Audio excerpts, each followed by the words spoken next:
रामराज आवाहन मिशन, एक मिशन जो धरती पर फिर से रामराज बनाने पर काम कर रहा है। आओ चलो चर्चा करते हैं नवदा भक्ति की। ये जो नवदा भक्ति के विषय में है, हमारी रामपन की बुक पार्ट 19 के पेज नंबर 22 पर है। भक्ति की साधना से दुख को भी योग बना दिया जाता है। दुख में भक्ति होती है, सुख में भक्ति होती है।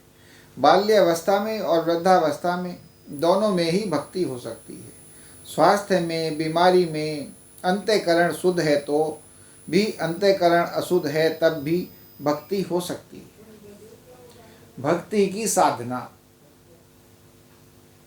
कितनी सुंदर बात है कि भक्ति की साधना ऐसी है जो हर स्थिति में हो सकती है, हर परिस्थिति में हो सकती है।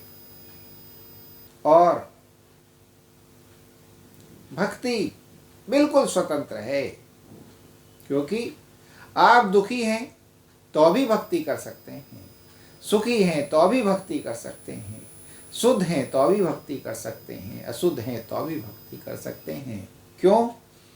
क्योंकि भक्ति का मतलब है तुम्हारे मन का भगवान में लीन हो जाना, तुम्हारे मन का भगवान के प्रति शरणागत हो जाना।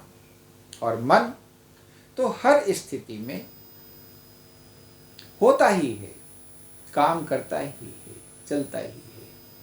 और मन तो निर्मल है, निश्चल है, बस विचार की शुद्धि मन की शुद्धि है। और जब तुम अपने मन को भक्ति में लगाते हो तो तुम्हारे विचार स्वयं ही शुद्ध हो जाते हैं, तुम्हारे विचार स्वयं ही निर्विकार हो जाते हैं, तुम्हारे विचार स्वयं ही भगवतमय हो जाते हैं। तो तुम्हारा मन भगवान में हर परिस्थिति में लग सकता है, चाहे आप बच्चे हैं तो, युवा हैं तो, वृद्ध हैं तो, बीमार हैं तो, स्वस्थ हैं तो, हर स्थिति में आप भक्ति कर सकते हैं। भक्ति की साधना की यही व्यापकता है, यही एक बड़ी बात है कि भक्ति हर स्थिति में हो सकती है।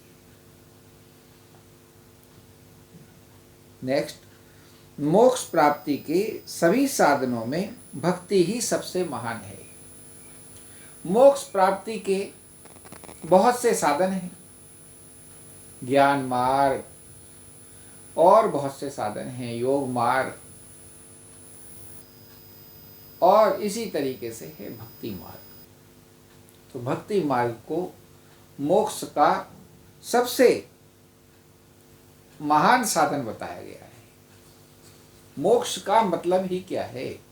मोक्ष का मतलब है इस जन्म मृत्यु के चक्र से मुक्त हो जाना, अर्थात परम पिता परमात्मा में लीन हो जाना।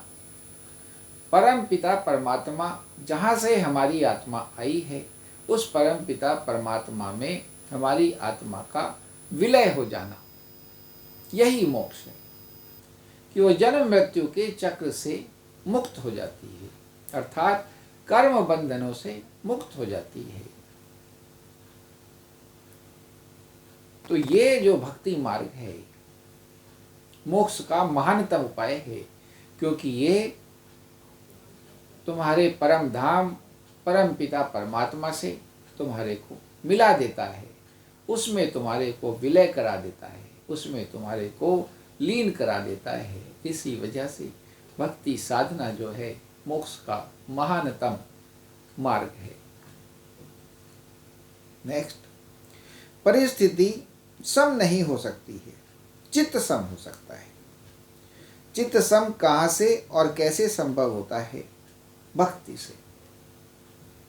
अब सम दृष्टि, समता की स्थिति, यह बहुत ही सुंदर स्थिति है जो तुम्हारे जीवन को निखार देती है, निर्विकार कर देती है, सरल कर देती है, शुद्ध कर देती है।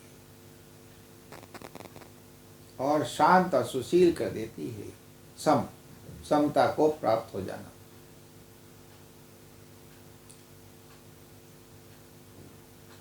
परिस्थिति तो सम नहीं हो सकती है।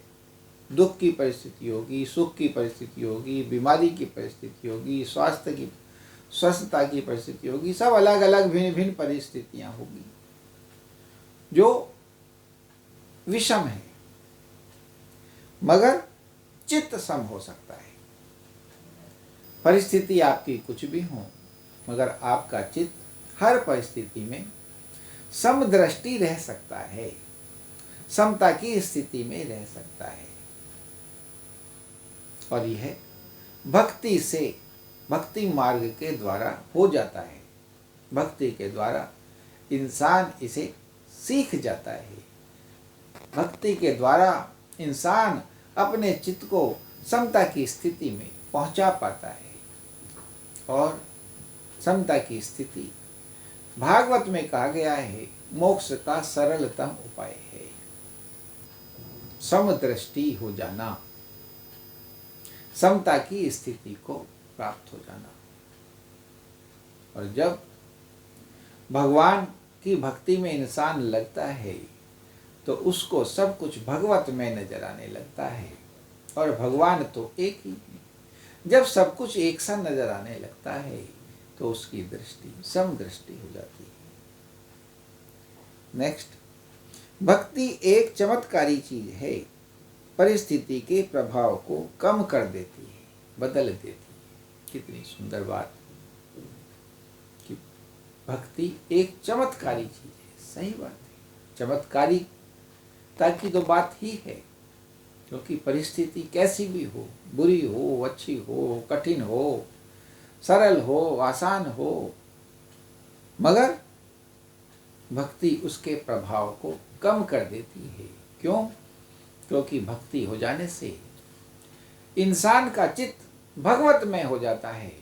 उसे सभी कुछ भगवान का प्रसाद लगने लगता है, जिससे जो परिस्थिति है उसका प्रभाव खत्म हो जाता है। अगर बुरी परिस्थिति है तो उसको वो बुरी नहीं लगती है, और कोई बहुत अच्छी परिस्थिति है तो उसे कोई वो बहुत अच्छी का अहंकार नहीं होता। बहुत अच्छी से वो अति उत्साहित नहीं होता, क्योंकि वो जानता है कि ये सब भगवान की लीला है। भगवान अभी कोई सा प्रसाद देना चाह रहे हैं, अभी कोई सा प्रसाद देना चाह रहे हैं, और वो हर परिस्थिति को प्रसाद स्वरूप स्वीकार करता है, जिसका ये परिणाम होता है कि उस परिस्थिति का प्रभाव भी खत्म हो जाता है। इतना सुंदर प्रभाव है भक्ति का। बोलो श्री रामचंद्र भगवान की जय, पवन सुत हनुमान की जय। और कितना सुंदर वर्णन, जैसे कि हम ये राम राज की राह बना रहे हैं, चित्त को सच्चित बनाने की राह बना रहे हैं। हम चाहते हैं हमारी इस वीडियो को ज़्यादा से ज़्यादा लाइक, शेयर, सब्सक्राइब करें, और हमारे चैनल रामराज आह्वान मिशन को सब्सक्राइब भी करें, बेल आइकन भी दबाएं, जिससे ये जो हमारी राहें हैं जन जन के मन तक पहुँचें और उनके चित्त निखर निखर करके राम राज की स्थिति में स्थापित हो जाएं। जय श्री राम।